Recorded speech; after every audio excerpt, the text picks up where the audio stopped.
तो आज से अपन CSS स्टार्ट करने वाले हैं। CSS में अपन क्या करते हैं, एक प्रकार से क्या हो रहा है, अपन HTML में मतलब एक प्रकार से पूरा ढांचा वाचा बनाने के लिए, एक प्रकार से स्ट्रक्चर बनाने के लिए काम कर रहे हैं। CSS में क्या होगा, तो उस ढांचे में अपन स्टाइल देंगे, ठीक है, उसका कलर देंगे, उसकी बॉर्डर विड्थ देंगे, उसका कुछ रेडियस देंगे, है ना, उसकी कुछ ओपेसिटी देंगे। ये सारी चीजें अपन इसमें करवा रहे होंगे CSS के अंदर। तो CSS का फुल फॉर्म अगर कोई पूछ ले तो CSS का फुल फॉर्म होता है कास्केडिंग स्टाइल शीट। रहती क्या है, ये रहती है अपनी, ये भी एक प्रकार की शीट ही रहती है, बस इसमें क्या अपन एक प्रकार से कास्केडिंग मतलब इनके कुछ ना कुछ रूल्स रहते हैं, उनके रूल बेसिस पे अपन क्या करते हैं, स्टाइल करवाते हैं। ये होता है अपना कास्केडिंग स्टाइल शीट। होती ये भी अपनी एक प्रकार की क्या, मार्कअप लैंग्वेज, क्योंकि अगर अपन इसमें भी डॉक्यूमेंट में काम कर रहे होंगे, अपन इसमें भी एक प्रकार से टेक्स्ट के ऊपर काम कर रहे हो, इसमें कोई अपन एक प्रकार से प्रोग्रामिंग लैंग्वेज नहीं है ना। या फिर अपन कोई बोल दे कि ये प्रोग्रामिंग लैंग्वेज है, फिर इसमें कोई फंक्शन फंक्शन बनाते हैं, नहीं, यहाँ पे सिर्फ और सिर्फ एक प्रकार से स्टाइलिंग डिजाइनिंग का काम होता है, ठीक है। फिर इसके सेवरल एडवांटेज रहते हैं। सबसे पहला क्या है, separation of concern. Separation of concern से क्या मतलब हो रहा है, सेपरेशन ऑफ कंसर्न से मेरा ये मतलब हो रहा है कि HTML फाइल अलग रहेगी और CSS फाइल अलग रहेगी, तो पढ़ने में बहुत ज़्यादा आसान हो जाएगी, ठीक है। अपन को जो भी डिज़ाइन करना रहेगा अपन CSS वाले में आएंगे, अपन ने डिज़ाइन कर दिया, HTML वाले पेज को फिर हाथ भी नहीं लगा है। क्यों? क्योंकि HTML वाला पेज अपना क्या स्ट्रक्चर बनाने का काम आ रहा है, CSS वाला पेज अपना क्या आ रहा है, ये डिज़ाइन करने के लिए काम आ रहा है, ठीक है। फिर consistency. Apply styles to multiple elements at once, ensuring consistent design across your website. मतलब अपन के एक ही बार में सारी मतलब कि जितना भी एक प्रकार से एक एलिमेंट को या फिर एक मतलब के अपन ने 5 H1 बना लिए, 5 H1 बनाने के बाद अपन हर एक H1 में क्या चाहते हैं, उसका कलर क्या है, रेड हो जाए, ऐसा अपन चाहते हैं। तो अपन को क्या करना पड़ेगा, सब जगह पे कुछ स्टाइल लिखना पड़ेगा, कलर H2 फिर उसके बाद ये सब चीज करनी पड़ेगी। तो यहाँ पे क्या होगा, अपने डिजाइनिंग में अपन एक ही बार में क्या करवा सकते हैं, एक ही बार में सबको कलर करवा सकते हैं, एक ही कलर करवा सकते हैं, सभी में वो अप्लाई हो जाएगा, सिर्फ एक ही कोड लिखना पड़ेगा, ठीक है। ये कंसिस्टेंसी का इसका फायदा हुआ। रिस्पॉन्सिवनेस। रिस्पॉन्सिवनेस से क्या हमारा मतलब रहता है, कई बार आपसे लोग बोलते हैं कि यार मेरा कोड तो फट गया, है ना, क्या जब मैं अपनी वेबसाइट को लेके गया अपने मोबाइल की साइज पे, तो वैसे ही है ना कि एक प्रकार से कोड पूरा फट गया, कोई कोई इसकी इमेज यहीं पे जा रही है, कहीं कहीं उसका बटन उधर पे जा रहा है, ठीक है। तो उसको रिस्पॉन्सिव बनाने का कौन काम करती है, अपनी CSS काम करती है। CSS में अपने रिस्पॉन्सिव बनाने के लिए अपने पास मीडिया क्वेरी रहती है, तो वहां पे अपन क्या करते हैं, रिस्पॉन्सिव बनाते हैं। रिस्पॉन्सिवनेस का मतलब क्या होता है, एक प्रकार से सभी जगह फिट हो जाए, है ना। तो अगर मैं अपने टीवी पे लेकर आया तो टीवी के हिसाब से फिट हो जाए, लैपटॉप पे लेकर आया तो लैपटॉप के हिसाब से, और मोबाइल के हिसाब से लेकर आया तो मोबाइल के हिसाब से ऑटोमेटिकली फिट हो जाए, ठीक है। कहीं उसका कोई टेक्स्ट ना फटे, कोई उसकी कोई इमेज ना फटे, कोई इधर उधर ना हो टेक्स्ट, ये सारी चीजों का अपन को ध्यान रखना, ठीक है। Accessibility. Improve website accessible by adjusting font, color and contrast for user with visual impairment. मतलब एक प्रकार से अपन कलर फॉन्ट साइज जो अपन मतलब कि एक प्रकार से एडजस्ट कर पाते हैं, ताकि जो यूजर आ रहा है ना उसका पूरा पूरा ध्यान किसमें रहे, वेबसाइट के ऊपर रहे, ठीक है। अपन ज़्यादा से ज़्यादा अपन एक फ्रीक्वेंट कलर या फिर एक प्रकार से जो विजुअली अच्छा लग रहा है, एक प्रकार से अट्रैक्शन लग रहा है, तब जाके उसको इस्तेमाल करते हैं, ठीक है। फिर performance wise, using external CSS file reduces page sizes and improve website loading speed। क्या मतलब हो रहा है,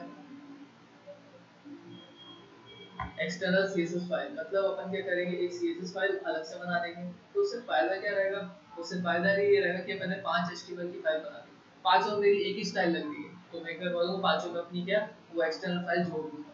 वरना फिर अपन को क्या करना पड़ता है, अगर एक्सटर्नल फाइल में जोड़ दें तो इसमें भी CSS का कोड, इसमें भी CSS कोड, इसमें भी CSS कोड, इसमें भी CSS कोड, इसमें भी CSS। तो एक्सटर्नल फाइल से क्या हुआ, अपन को कोड पढ़ना आसान हो गया, कोड को मेंटेन करना आसान हो गया। जब ये सब आसान हो गया तो अपनी परफॉर्मेंस भी क्या हो गई, इंक्रीज हो गई, मतलब लोडिंग स्पीड भी अपनी एक प्रकार से इंक्रीज हो गई। ये थे अपने क्या, ये थे अपने एडवांटेजेस, ठीक है। ठीक है, लिखना स्टार्ट करो एडवांटेज।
गया।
ये ठीक। अब मैंने शुरू में बोला था कि इसके सीएसएस में कुछ ना कुछ रूल्स होते हैं, उन्हीं रूल पे अपनी पूरी सीएसएस बेस्ड रहती है, ठीक है। उन्हीं रूल के हिसाब से अपनी क्या सीएसएस चल पाती है, अच्छे से वर्क कर पाती है। इसके क्या रूल रहते हैं? सबसे पहले अपने को सिलेक्ट करना पड़ता है कि अपन किस में स्टाइल करना चाहते हैं। तो सिलेक्ट कैसे कर सकते हैं? अपन टैगनेम की मदद से कर सकते हैं, क्लास की मदद से कर सकते हैं, और आईडी की मदद से कर सकते हैं, ठीक है। फिर उसके बाद अपना आता है डिक्लेरेशन। अपन को क्या डालना पड़ता है? कर्ली ब्रेसेस डालना पड़ता है, कर्ली ब्रेसेस। फिर उसके बाद अपन को उसके सामने मतलब एक प्रॉपर्टी और वैल्यू देनी पड़ती है। प्रॉपर्टी दी, उसके ठीक सामने उसकी वैल्यू, जैसे कि कलर दिया, उसके ठीक सामने उसकी वैल्यू ब्लू। अब मैंने फॉन्ट साइज दिया, उसके ठीक सामने उसकी वैल्यू 20 पिक्सल, ठीक है। बैकग्राउंड कलर दिया मैंने, उसके ठीक सामने उसकी वैल्यू। इस प्रकार से अपने को क्या प्रॉपर्टी वैल्यू देनी पड़ती है, प्रॉपर्टी के सामने वैल्यू। ये होता है अपना क्या सीएसएस के रूल्स। मात्र 3 रूल्स है इसके। सबसे पहला क्या, जिस पे अपन स्टाइल डालना चाहते हैं, सबसे पहले उसको सिलेक्ट कर लो। सिलेक्ट कैसे कर सकते हो? टैग नेम की मदद से कर सकते हो, क्लास की मदद से कर सकते हो, आईडी की मदद से कर सकते हो, ठीक है। फिर उसके बाद अपने पास आता है डिक्लेरेशन ब्लॉक। डिक्लेरेशन ब्लॉक में क्या बोल रहा था? कर्ली ब्रेसेस के थ्रू ही अपन क्या कर पाएंगे, उसको ओपन कर पाएंगे, उसको क्लोज कर पाएंगे, ठीक है। फिर उसके बाद उसके अंदर अपन को प्रॉपर्टी वैल्यू के पेयर में ही काम करना पड़ेगा। प्रॉपर्टी दी, कलर उसके ठीक सामने उसकी वैल्यू, फॉन्ट साइज दिया, प्रॉपर्टी उसके ठीक सामने उसकी वैल्यू, कलर, इस प्रकार से, ठीक है। तो ये सीएसएस के रूल लिख लो।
हो गया?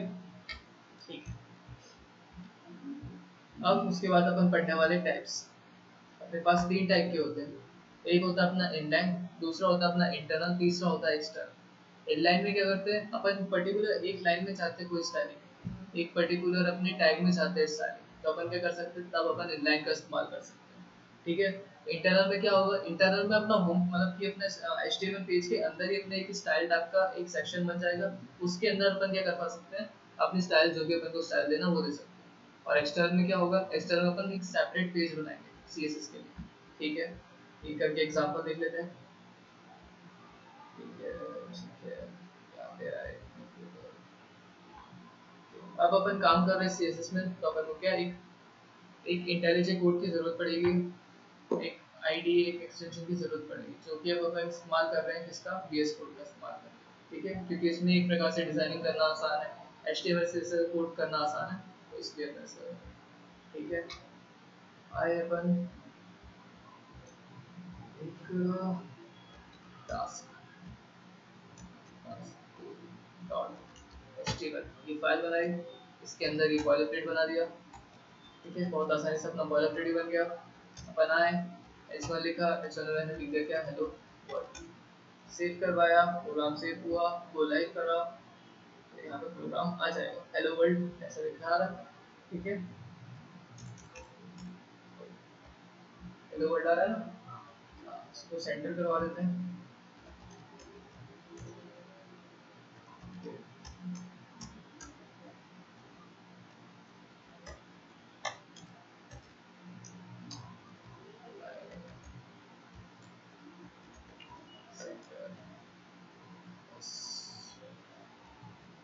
सेव करवाया, ठीक है, सेंटर में आ चुका। अपन क्या इसमें पर्टिकुलर स्टाइलिंग देना चाहते हैं, पर्टिकुलर बोले तो अगर मैं यहाँ पे कॉपी पेस्ट करवाऊंगा, सेव करवाऊंगा, तो अभी तो पास बहुत सारे हेलो वर्ल्ड आए। लेकिन अपन क्या करना चाहते हैं, सिर्फ पर्टिकुलर ये पहले वाले हेलो वर्ल्ड के ऊपर कोई स्टाइलिंग करना चाहते हैं। तो अपन ने क्या लिखा, यहाँ पे अपना इनलाइन सीरीज लग गई, यहाँ पे आए, यहाँ पे अपन को क्या लिखना पड़ेगा, स्टाइल लिखना पड़ेगा। स्टाइल लिखा, स्टाइल के बाद सपोज करो अपन ने कलर डाल दिया, बैकग्राउंड कलर डाल दिया, बैकग्राउंड कलर डाल दिया मैंने लाइट थोड़ा, और साथ साथ अपन ने क्या डाल दिया इसमें, ऐसा कलर डाल दिया, कलर डाल दिया मैंने क्या, वाइट। सेव करवाया, प्रोग्राम रन करवाया, देखो ऑटोमेटिकली। ठीक है, इसमें कुछ बहुत सारे प्रोग्राम अपन को क्या बने बना दे रहे हैं, बहुत सारी चीजें अपन को सजेस्ट भी कर रहा है कि अपने बैकग्राउंड कलर में तो देखो बैक लिखना पड़ रहा है, उत्तर में पूरा बने आ रहा है, कलर लिखना पड़ रहा है, अपन को बहुत सारे कलर प्रोवाइड करके दे रहा है। ठीक है, ये क्या हुआ, अपने सिर्फ पर्टिकुलर अपने H1 जो अपने पहली वाली थी ना उस पे ही हुआ। ठीक है, ये चीज, चलो ये हो गया अपना क्या, एक लाइन CSS। अब पढ़ते हैं अपन किसमें, इंटरनल में। इंटरनल में क्या करना पड़ेगा अपन को, एक स्टाइल टैग बनाना पड़ेगा। अपन है टाइटल के जस्ट नीचे अपन ने क्या बनाया, स्टाइल टैग लिखा, स्टाइल टैग में अपन ने क्या दे दिया, स्टाइलिंग करवा दी। स्टाइलिंग मैंने क्या करवा दी, मैंने बोल दिया यहाँ पे अपन एक H2 बना देते हैं, H2, H2 सपोज। ठीक है, copy paste paste paste paste save करवाया, तो अपने पास सपोज आ गए। ठीक है, अब मैं क्या चाहता हूँ, मैं सपोज का कलर चेंज करना चाहता हूँ और बैकग्राउंड कलर दूसरा करना चाहता हूँ। लेकिन मैं अगर इनलाइन CSS से करने बैठ गया तो मेरे को तो भैया रात हो जाएगी, है ना। तब इसके लिए अपने पास क्या है, इंटरनल। एक ही बार में अपन को सबसे पहले क्या करना पड़ेगा, CSS के रूल के मुताबिक सबसे पहले सिलेक्ट करना पड़ेगा। सिलेक्ट करा, अपन किसको करना चाहते हैं, H2 को करना चाहते हैं, तो H2 को सिलेक्ट करा। फिर फिर क्या करना चाहते हो, उसके अंदर अपन ने प्रॉपर्टी डाल दी, प्रॉपर्टी मैंने डाल दी क्या, बैकग्राउंड कलर डाल दिया, तो बैकग्राउंड कलर में डाल देता हूँ। बैकग्राउंड कलर में कोई सा भी करवा देता हूँ, लाइट ब्लू कर दिया, साथ साथ मैंने कलर वाइट डाल दिया, कलर वाइट डाल दिया। सेव करवाया तो ऑटोमेटिकली सब हो गया। ओके, ये हो गया अपना क्या, इंटरनल। तो मेरी डिवीजन करना है, अपन स्टाइल लगा रहे हैं तो हाँ पूरे में हो जाएगा ना, पर दिक्कत वही है, डिवीजन में कर दिया अपन ने, पूरे में हो जाएगा ये, एक लाइन हो रहा है। हाँ तो वो इनलाइन कहलाएगा, सिर्फ अपन क्या करवा रहे हैं, सिर्फ डिवीजन पे करवा रहे हैं ना, तो ये इनलाइन कहलाएगा। ठीक है, और H2 की जगह यदि वहाँ डिवीजन, अगर यहाँ पे H2 की जगह ऊपर जो लिखा है आपने स्टाइल H2 वहाँ डिवीजन, तो वहाँ पे अगर अपन ने डिवीजन कर दिया तो डिवीजन पे ये सारी चीजें अप्लाई हो जाएगी। ठीक है, ठीक है, H2 सेव करवाया, ठीक है, सिर्फ H2 तो ये समझना। चल अब बढ़ते हैं अपन किसमें, एक्सटर्नल में। एक्सटर्नल में क्या अपन को करना है, एक सेपरेट फाइल बनानी है। ठीक है, सेपरेट फाइल बनाने के लिए अपन के पास जो अपन सेपरेट फाइल अपन HTML में बना रहे थे, तो अपन को डॉट HTML लिखना पड़ेगा। जब अपन CSS की सेपरेट फाइल बनाएंगे तो अपन को डॉट CSS लिखना पड़ेगा। मैंने टास्क टू डॉट CSS लिखा। अब इसके अंदर आया, इसके अंदर आके मैंने क्या चीज़ सिलेक्ट करना चाहता हूँ, मैं करना चाहता हूँ H1 को सिलेक्ट, H1 को मैंने सेलेक्ट कर लिया। अब क्या करना चाहता हूँ, प्रॉपर्टी दी, प्रॉपर्टी दी मैंने कुछ प्रॉपर्टी, फिर कलर डाल दिया मैंने, ठीक है, तो टेक्सचर कलर चेंज हो जाएगा। राइट, सेव करवाया, आया, कंटिन्यू हुआ सर।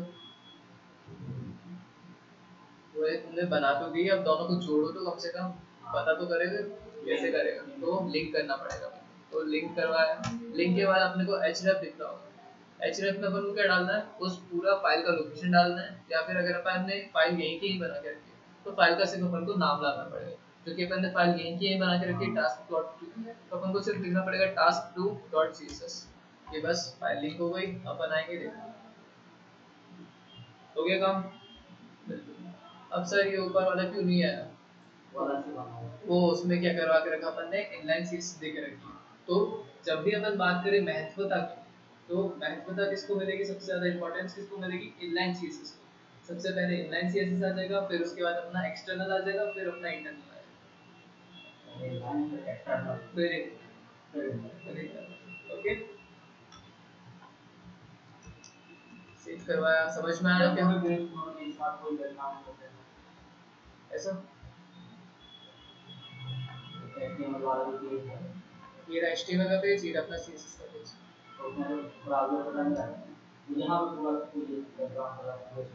अच्छा अच्छा, पूरा बैकग्राउंड कलर पर बॉडी में कोई बैकग्राउंड कलर डालना है। ओके, बॉडी में डलवा देते हैं। बॉडी में लिखा, बॉडी में कुछ बैकग्राउंड कलर डलवाना है। बैकग्राउंड कलर कुछ अच्छे से करवा देते हैं, लाइट पिंक कर देते हैं। फिर हाँ, अपन को सिलेक्ट करना पड़ेगा पहले, सिलेक्ट करना पड़ेगा, फिर कर्ली ब्रेसेस डालने पड़ेंगे। कर्ली ब्रेसेस के बाद अपन को प्रॉपर्टी डालनी पड़ेगी, उसके ठीक सामने उसकी वैल्यू। सर अगर अपन ने वैल्यू नहीं डाली तो देखो दिक्कत करेगा ये तो तुमने दिक्कत करना स्टार्ट कर दी, ठीक है। देखो कुछ आएगा ही नहीं, है ना, दिक्कत। और यहाँ पे भी आपको टास्क को एकदम रेड रेड करके दिख रहा है, ये भी अपना रेड रेड, तो अपन को कुछ ना कुछ डालनी पड़ेगी। अगर नहीं डालने तो मत डालो, कमेंट करवा दो, ठीक है, सिंपल सा।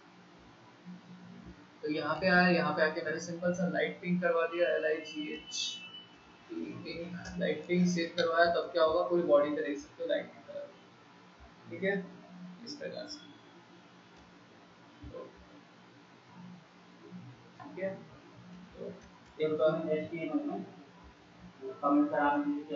कमिट करवाने के लिए अपन को लिखना पड़ता है HTML, सिर्फ अपन को लिखना पड़ता है कंट्रोल, फिर उसके बाद ये एरो का साइन दबाना पड़ता है, कंट्रोल फिर स्लैश, कंट्रोल और स्लैश, तो ऑटोमेटिकली अपना कमिट हो जाएगा, ठीक है।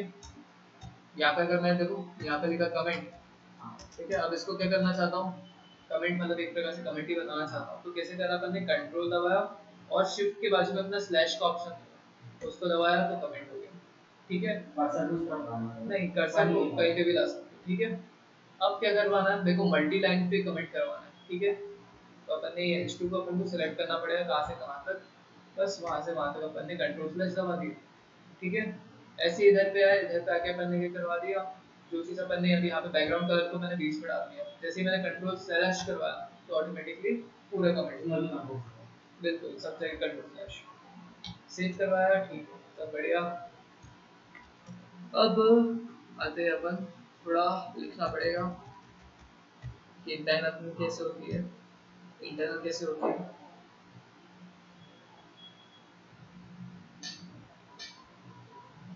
ठीक है। ये कोड ध्यान से लिखना।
हम्म?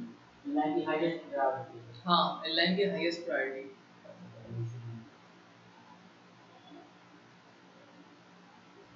तो जहाँ अपन ने लगा दिया कि अगर अपन को कुछ चीज़ अलग से हटके करवानी है तो वहाँ पे अपन inline लगा सकते हैं।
सर पूरी बॉडी में दिया है, मतलब बैकग्राउंड कलर लाइट ब्लू और F1 के टेस्ट टू दिया सेंटर और कलर मतलब ये भी फ्लाइंग हेड। हाँ ये अपन हेड में कर रहे हैं, ठीक है। हेड के नीचे नहीं कर रहा है, हेड के ऊपर नहीं कर रहा है, क्यों? अपन चाहते हैं कि पेज जब वो अपना लोड हो तो सबसे पहले क्या हो जाए अपने पास, CSS लोड हो जाए, ठीक है। इसलिए अपन हेड के अंदर ही डाल रहे हैं, क्योंकि अपना सबसे पहले लोड होता है वो हेड सेक्शन, वो लोड होता है। तो अपन क्या चाह रहे हैं, पहले अपने पास स्टाइलिंग लोड हो जाए, तो अपन लिंक भी करवाएंगे ना तो हेड सेक्शन के पास ही लिंक करवाएंगे।